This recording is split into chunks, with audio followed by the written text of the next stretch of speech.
Hello, Cancer, Sun, Rising, and Venus signs. Kamusta kayo? Sana po nasa mabuti kayong kalagayan. Welcome back po sa Star Tarot. At kung bago kayo rito, welcome din po kayo. Please subscribe, like, share my videos, and leave me a comment kung nakaresonate po kayo. Thank you. So, tignan natin kung ano ang ganap ni Cancer. We have Ten of Water. Wow, napakaganda nito. Magiging masayang-masaya kayo ngayon, Cancer, no? You will be enjoying the company of your family.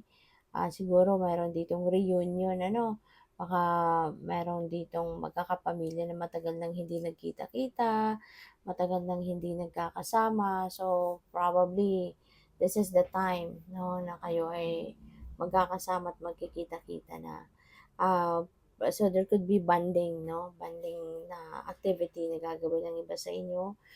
Or, po pwede rin na, ano din, po pwede rin na ngayon, time na to para magkabati. No? Baka magkakaayos na yung mga members of the family na hindi nagkaka, alam mo yun, hindi nagkakaintindihan. So ngayon siguro, magkakaroon na kayo ng pagkakataon, ano, na magkausap, mag-bonding, magkaintindihan na, may mag-reconcile na, no? Pwedeng ganon.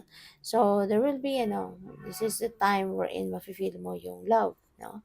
There will be full of love and happiness para sa buong pamilya. At saka ang daming blessings, no? There could be a lot of blessings coming your way. Papwedeng sa'yo, papwedeng sa mga anak mo, yung ganun ba? No? So, mayroong mga biyaya, no, na paparating sa inyo, sa mga members of the family. So, good luck. And King of Fire, ayan, so siguro you will be very, you will be very inspirational. You are very innovative. So, ang dami mo sigurong bagong ideas. Sa ngayon, inspirational ideas na you will come up with sa ngayon, pwede na ang iba sa inyo, baka kayo isang leader, baka kayo isang supervisor, baka kayo ay isang manager, ganyan, no? Or baka mapopromote pa lang kayo. Kung hindi pa kayo nandoon sa posisyon na yun, baka for promotion pa lang kayo, no? So, that is possible. So, what else? We have the wise counselor. Ayan. So, baka ang iba sa inyo ngayon, baka kayo din ay isang teacher, no? Hindi kaya, kayo, mentor, teacher, ganyan. Or, pwede rin na academic teacher kayo. Or, possible na kayo ay, ang tawag dito, siguro spiritual guide, ganyan, spiritual counselor, yung ganon, no? So, maybe you are imparting your knowledge, imparting your life experiences, no? And yung wisdom ninyo, no? So, pwede merong mga tao dito lumalapit sa iyo to ask for advice, maaari merong mga taong um, at ikaw yung takbuhan, no? When they need someone to enlighten their minds, 'di ba? Baka ikaw yun. Or, o pwede rin naman na it's the other way around. Baka you are seeking for help, no? From other people, baka ikaw yung nagpapa-advise, baka ikaw din ngayon yung naghahanap ng mentor, 'di ba? Na makakatulong sa iyo, no? Na maintindihan mo din ang mga sitwasyon mo, 'di ba? So, pwedeng may ganung ganap din ang iba sa inyo. So, good luck sa'yo. So, tignan natin kung ano pa ang ganap dito.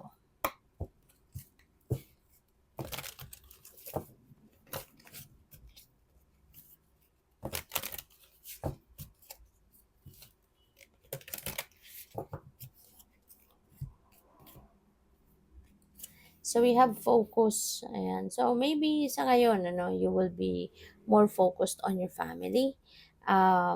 Kasi, di ba, maaring, ano ba sa inyo, baka in the past, medyo nakakaligtaan nyo na yung pamilya, maybe you are neglecting your family, maybe, alam mo yun, dahil sobra kang busy, kaya maaaring ah, focused ka sa work, sa career, sa business, tapos baka na-compromise yung pamilya, di ba? Yung time mo sa pamilya. So, ngayon, pwede, no, na you will be focusing more on your family. on family matters, or yung mismo, yung mga kapamilya mo mismo, maybe you are going to spend more time with them, no? Quality time with them. So, possible yan. Or, since we also have the King of Fire, so maaari na this is also a reminder sa'yo, no? To focus, no? To focus more ngayon, 'di ba? Sa trabaho, pwede, lalo-lalo na kung kayo ay, let's say, bagong promote, 'di ba? So, focus more on your trabaho. So, yeah, kailangan lang siguro ng balance, no? Para hindi mo makakaligtaan ng ibang parte ng buhay. Merong time sa pamilya, meron time sa trabaho, meron time sa self-care, meron time sa social life, yung gano'n, no? Kailangan may balance ang lahat, hindi ba? Para walang magiging problema. So, we have the Merlin, ayan, justice, balance. So, maybe ang iba din sa inyo rito, baka ano kayo, no? Baka nagtatrabaho kayo kunyari sa korte, 'di ba? Baka nag-aaral ang iba sa inyo, since meron tayong wise counselor. Baka ang iba sa inyo nag-aaral, 'di ba? To be a lawyer, to be a to be a judge, yung mga ganyan siguro. And you know what? There is balance dito, hindi ba? So, feeling ko, ngayon, this could be the start, 'di ba? Na maibabalanse mo na din ang lahat, no?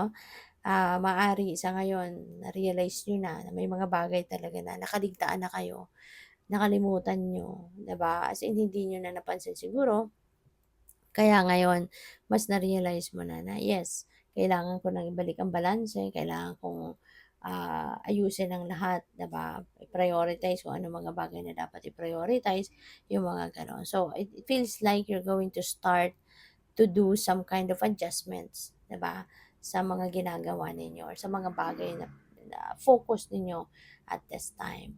And yeah, so kung meron din kayong mga ipinaglalaban, when you are seeking for justice, justice will be served, no? Maaaring makukuha mo na kung anong hinahangad mo, ano yung kini-claim mo, yung gano'n, no? So, what else? We have dog. Ayan, sincerity, unconditional love, loyalty. So, maaaring you are going to be showing, diba, your loyalty, yung sincerity ninyo, yung unconditional love ninyo for someone. Lalo-lalo na sa mga mahal ninyo sa buhay. No? Mga kaibigan ninyo, person ninyo, sa mga anak ninyo, sa mga magulang ninyo. Diba? You may be showing your unconditional love for them. Kunyari sa mga kaibigan, sa person ninyo, yung loyalty ninyo, yung sincerity, that will be on display as well. So, that's really beautiful. Okay? Good luck sa'yo. Thank you for watching. Love and light. Namaste.